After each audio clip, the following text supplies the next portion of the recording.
네, 모두들 평안하고 계십니까? 마태복음 7장 이제 전반부까지 살펴볼 텐데요. 1절부터 6절, 7절부터 12절, 이렇게 해서 13강까지 살펴보도록 하겠습니다. 문단을 이제 계속 보여드렸고요. 그래서 본론의 마지막 부분, 일상생활과 관련해서 일상생활에서 예수님께서 재물과 관련해서 제가 지녀야 될 태도, 또 하나는 인간관계를 말씀하시는데, 오늘은 이제 인간관계와 관련해서 살펴보고요. 그리고 본론을 마무리하는 하나님 나라를 구하라, 그리고 먼저 대접해라 라고 지금까지 해오신 이야기를 마무리하시는 문단, 이렇게 두 개의 문단을 한꺼번에 좀 같이 살펴보도록 하겠습니다.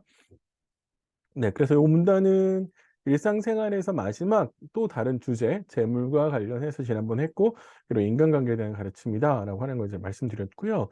그래서 그 재물과 관련되어 있어서 지난번에 했고, 이제 타인과 관련된 제자의 태도 이 시간에 하고 있고, 그러면서 이어지는 단락은 하나님 나라를 구하라, 대접받고 싶은 대로 대접해라. 네, 이게 이제 산상수훈의 본론을 마무리하면서 예수님께서 정리하시는 이야기다라고 이제 볼 수 있겠습니다. 그래서 두 개의 단락을 다루는데요. 먼저 타인에 대한 태도를 이제 7장 1절부터 6절에 이제 이야기하고 있습니다. 비판받지 아니하려거든 비판하지 말라라고 이제 예수님께서 시작하시는데요. 핵심은 그거예요. 비판하지 말고 무조건 비판하지 말고, 그러니까 비판한다라는 말의 의미를 이제 저희가 조금 이따 다시 한번 살펴볼 텐데, 타인에 대해서는 굉장히 엄격하게 대하고 자신에게는 관대한 그런 태도를 이야기하는 거거든요. 예, 그런 거 대신에 이제 문제 사항을 품어가는 게 필요하다라고 이야기하시는 겁니다. 근데 이런 것들을 이야기하시는 것은 아마도 당시에 굉장히 비판적인, 아마 이제 바리새인들을 저는 염두에 두었을 거라고 생각을 하는데요. 바리새인들이 자신에게도 굉장히 많은 문제가 있었음에도 불구하고 자신의 문제에 있어서는 굉장히 관대하고, 다른 사람들의 문제와 관련해서는 굉장히 엄격한 태도를 보였기 때문에 아마 그런 것들을 이제 염두에 두시면서 이런 이야기를 하시는 것 같습니다. 네, 그래서 처음에 이야기하시는 게 비판하지 말라라고 이야기를 하는데요.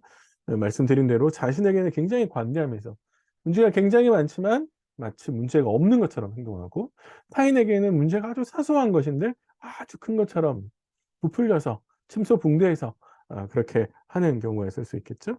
자, 그래서 예수님께서 그런 태도는 옳지 않아 라고 이야기하는데, 왜 그게 옳지 않느냐라고 하면, 그런 다른 사람에게 들이댄 그 엄격한 잣대를 가지고 하나님 앞에서 심판받을 수 있다라는 거예요.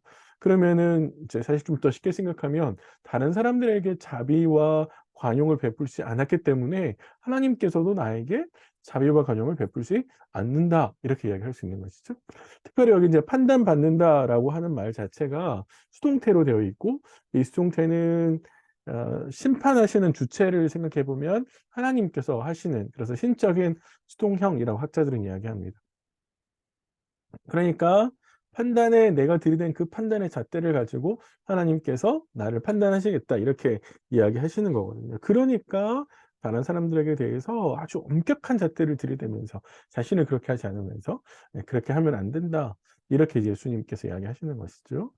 맞습니다. 우리는 좀 반대로 해야 되지 않을까 싶어요. 그죠? 나에게는 굉장히 엄격하게 자신을 잘 가듬고 가꾸어 가면서 거룩한 모습이 드러나도록 해야 되고요. 타인에 대해서는 굉장히 관용을 베풀어 줄 수 있어야 된다, 이제 이렇게 생각하고요.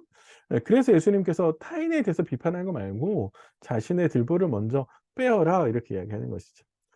예수님께서 이제 예를 들면 티와 들보를 이야기하시는데, 티는 뭐 이렇게 톱밥, 이렇게 나무 같은 거 자르면 톱밥이 나오잖아요. 그 톱밥처럼 굉장히 작은 알갱이들을 이야기합니다.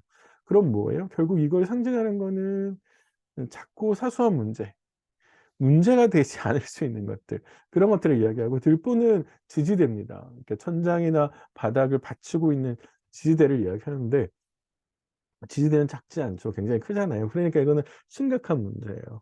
그러니까 타인을 비판하기 전에 자신 안에 있는 들보, 자신 안에 있는 큰 문제를 내야죠. 그러니까 예수님의 이 말씀은 자신에게는 굉장히 엄격해야 된다라고 말씀하시는 것 같습니다.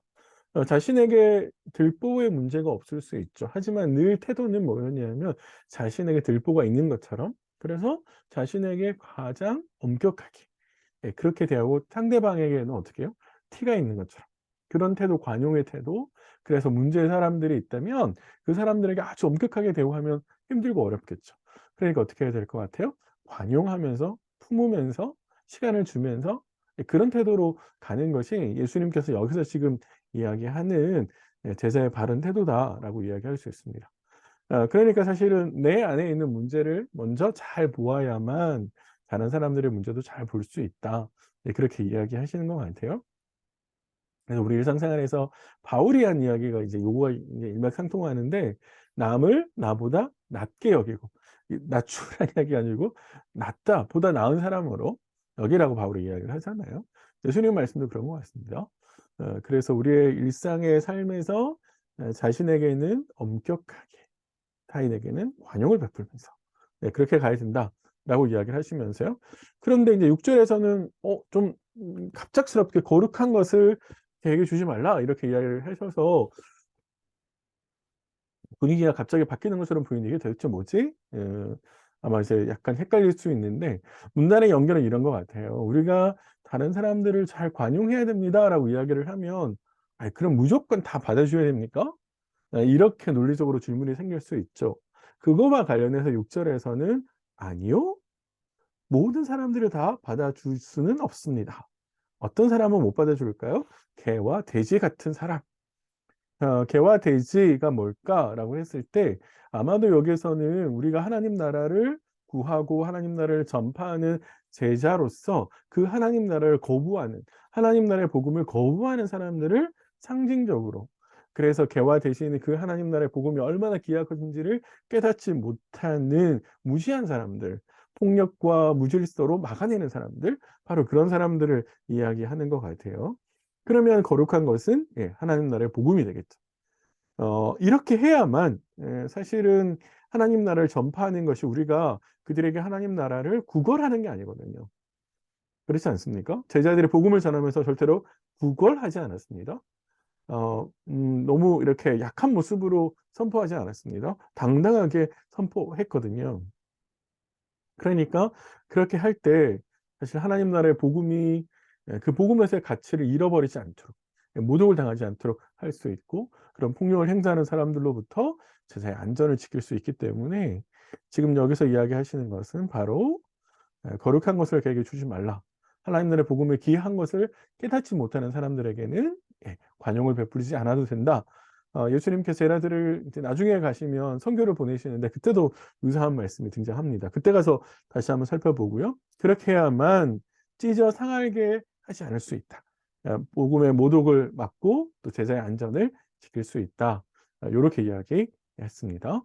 자, 그래서 이렇게 해서 이제 본론의 세 번째 단락까지 살폈습니다. 첫 번째는 잘못된 가르침, 바른 가르침, 복음 율법의 요구를 이루는 가르침이 뭐냐, 그걸 어떻게 살아낼 거냐 이야기하셨고요. 두 번째는 종교 생활과 관련해서 금식, 기도, 구제 이렇게 이야기했었고, 그리고 이제 일상생활에서 재물과 관련해서 타인과 타인에 대한 태도와 관련해서 주님께서 정리를 하셨습니다. 자, 이제 마지막으로요. 찬장순의 본론을 이제 정리하는 단락이 이제 7절부터 12절에 있는데 7절부터 12절에 있는 단락을 본론에 대한 정리가 아니라 먼저 인간관계에 대한 또 다른 측면에 대해서 설명하는 것이라 볼 수도 있어요. 그래서 재물과 인간관계, 재물과 인간관계 이런 방식으로 그래서 구하라라고 하는 이제 이유에 나오는 것이 재물을 구하는 게 아니라 재물 걱정하지 말고 하나님 나라를 구해. 그리고 12절도 인간관계에서 비판하지 말고 수용해 줘. 12절에 가면 네가 먼저 대접해. 이런 방식이니까 인간관계에 대한 태도를 이야기하는 거니까 맞물려 들어간다고 볼 수 있어요. 자, 그래서 어떻게 보면은 7절부터 12절은 상응하는 또 하나의 문단이라고 반복해서 설명하는 것이라고 볼 수 있지만 그것보다는 여기서 나오는 주제 자체가 구하라라고 하는 것이 하나님 나라를 구하라고 하는 것이기 때문에 그래서 일상생활에 있는 요 문단을 정리하는 것 동시에 본론 전체를 정리하는 것이라고 볼 수 있습니다. 내용을 좀 살펴보면 그걸 좀 더 이제 우리가 이야기할 수 있는데요. 7절부터 11절에 이야기하고 있는 구하라, 찾으라, 두드리라 이렇게 했는데 뭘 구하고 뭘 찾고 뭘 두드리는지 대상이 언급해 주시지 않죠. 그러면 그거는 충분히 예수님께서 전제하고 있다라고 하는 것인데 쭉 우리가 여기서 이야기해 온 것이 뭐였냐면 하나님 나라와 그의 의죠. 그래서 6장 33절에 너희는 먼저 그의 나라와 그의 의를 구하라 이렇게 이야기를 하셨잖아요. 그러니까 당연히 제자는 하나님 나라를 구하고 하나님의 의를 구해야죠. 하나님 나라가 이 땅 가운데 들어오고 있는 것, 하나님의 계획하신 것들이 실현되는 것, 그런 것들이 이제 제자가 구해야 될 첫 번째 우선순위죠. 그거는 또 다른 말로 표현하면 5장 17절부터 20절에 예수님께서 제자들에게 너희가 서기관보다 더 나은 의를 행하지 않으면 이렇게 이야기하셨는데 바로 그때 말씀하신 더 나은 의의 모습이고 그걸 이어서 말씀하신 가르침, 종교, 일상생활에서 말씀하시는 그 모습이 실현되는 걸 이야기하는 거거든요. 그게 바로 하나님 나라가 내 삶에 제자의 삶에 임하는 거죠. 그래서 여기에 구하는 것은 바로 그 하나님의 나라가 너희의 삶에 너희가 구하는 가족 가운데, 가정과 이웃과 공동체 가운데 구하도록, 임하도록 구해라, 찾으라, 두드려라. 그렇게 이야기를 하시는 거라고 볼 수 있습니다. 그러니까 제가 앞에서 이 단락이 마무리를 하는 단락으로 보는 게 훨씬 더 좋겠다라고 이제 판단하는 이유가 이런 이 문단의 내용 자체가 가지고 있는 성격 때문에 그렇습니다. 그걸 구할 때 하나님께서 주실 거다라고 하는 응답의 정당성을 예수님께서 9절부터 11절에 이야기하십니다. 어려운 이야기가 아니에요. 아들이 아버지한테 빵을 달라고 그러는데 돌을 줄 사람이 있습니까? 생선을 달라고 그러는데 독을 줄 사람이 있습니까? 없잖아요. 뱀을이라고 이야기를 하시는데 생선을 달라는데 뱀을 줄 수 있는 아빠가 있느냐? 아버지가 있느냐? 없죠.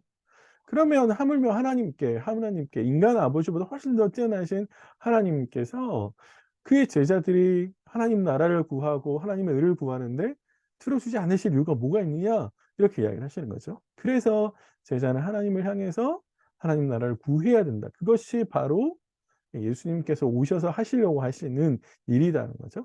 그러니까 예수님께서 하나님 나라를 실현시키려고 하니까 우리는 하나님께 하나님 나라를 임하게 해 주십시오라고 구해야 된다. 이렇게 이야기를 하시는 거예요. 12절은요. 하나님 나라를 구할 뿐만 아니라 제자의 삶은 하나님 나라가 드러날 수 있도록 해 주어야 되는 거예요. 이게 이제 우리가 두 가지 해야 되는 것이죠. 하나님의 뜻을 구함과 동시에 하나님의 뜻이 일상의 삶에서 드러나도록 애쓰고 표현해야 됩니다. 그런 삶을 하나님 나라를 드러내는 삶을 우리가 살아야죠. 그래서 7절부터 11절이 하나님 나라를 구하는 거라면 12절은 하나님 나라의 모습을 드러내는 거예요. 예수님께서 이렇게 이야기를 하시잖아요. 그러므로 무엇이든 남에게 대접을 받고자 하는 대로 너희도 남을 대접해라. 내가 대접을 받고 싶은 만큼 누가 나를 쓰면 하는 그만큼 다른 사람에 대해 섬겨라 이렇게 이야기를 하시는 건데 이게 바로 나 중심에서 타인 중심으로 가는 거거든요. 타인 중심으로 간다라고 하는 것은 이웃을 사랑하는 모습을 드러내는 것이고 이웃을 사랑하는 것을 드러낸다라고 하는 것은 구약이 목표하고 있는 율법과 선지자가 목표하고 있는 거룩한 백성으로서의 삶을 살아내는 것을 이야기하는 겁니다. 그러니까 하나님을 향한 우리의 거룩한 모습이 이웃을 향해서는 사랑으로 표현되어야 되는 거거든요. 그래서 거룩과 사랑은 떨어지지 않습니다. 그래서 하나님 나라의 삶이 하나님 나라가 내 삶에 임했을 때 내가 드러낼 수 있는 모습은 뭐냐면 사랑하는 삶이에요. 이웃을 사랑하는 삶. 그래서 원수를 포함해서 우리 5장에서 마지막 부분에 원수까지 사랑해야 된다라고 예수님께서 이야기하셨는데 바로 원수를 포함해서 타인을 사랑하는 삶을 살아야 돼. 하나님 나라를 구하면서도 동시에 그 하나님 나라를 구하는 삶의 모습이 드러나야 된다라고 이제 마무리로 해주시는 것이죠. 자, 요 이제 이 마지막 단락에 가서는 예수님께 선상수를 마무리하실 때는 그러니까 이제 필요한 건 뭐냐면 행하는 거야라고 이제 마무리를 하십니다. 이제 그래서 7장 13절부터 나머지 다음 시간에 살펴보도록 하겠습니다. 네, 오늘 말씀은 이제 제가 따로 정리를 하지 않아도 될 만큼 명확한 메시지인데요. 냉혹한 비판주의를 경고하고 있습니다. 계속 말씀드렸어요. 우리가 아는 사람들에 대한 잣대를 엄격하면 엄격할수록 하나님께서 그 잣대를 가지고 우리를 판단하게 되실 거다라고 하는 것들 잘 기억해야 됩니다. 그래서 자신을 먼저 정직하게 자신의 잘못, 자신의 연약함을 정직하게 바라보는 태도가 필요하고요. 하지만 지혜롭게 분별해야 됩니다. 진리를 분별할 수 있어야 돼요. 복음을 거절하는 사람들을 향해서 제자는 마땅히 딱 끊고 돌아서야 됩니다. 구걸하지 않습니다. 예, 그거는 우리가 복음이나 진리를 전파하는 올바른 태도가 아니고요. 그래서 분별력이 없는 얼간이가 되어서는 안 된다라고 이제 이야기를 합니다. 하나님 나라를 구하는 것, 우리 삶의 모든 전 영역에서 하나님 나라를 구하는 것이 제자가 해야 될 우선순위에 있는 거예요. 그러면서 동시에 그 하나님 나라를 재생해내는 것, 재현해내는 것. 저는 성도의 삶은 예수의 삶을 재생하는 거라고 생각합니다. 그래서 하나님 나라를 임하는 모습은 우리가 이웃을 사랑하는 모습으로 표현되어져야 된다. 음, 그래서 질문을 이렇게 던져보세요. 저 설교는 저 사람이 들어야 돼. 김 집사가 들어야 돼. 이거 말고 저 설교를 들으면서 오늘 말씀을 들으면서 내가 먼저 뭘 해야 되지? 그래서 항상 나는 어떻게 잘하고 있나?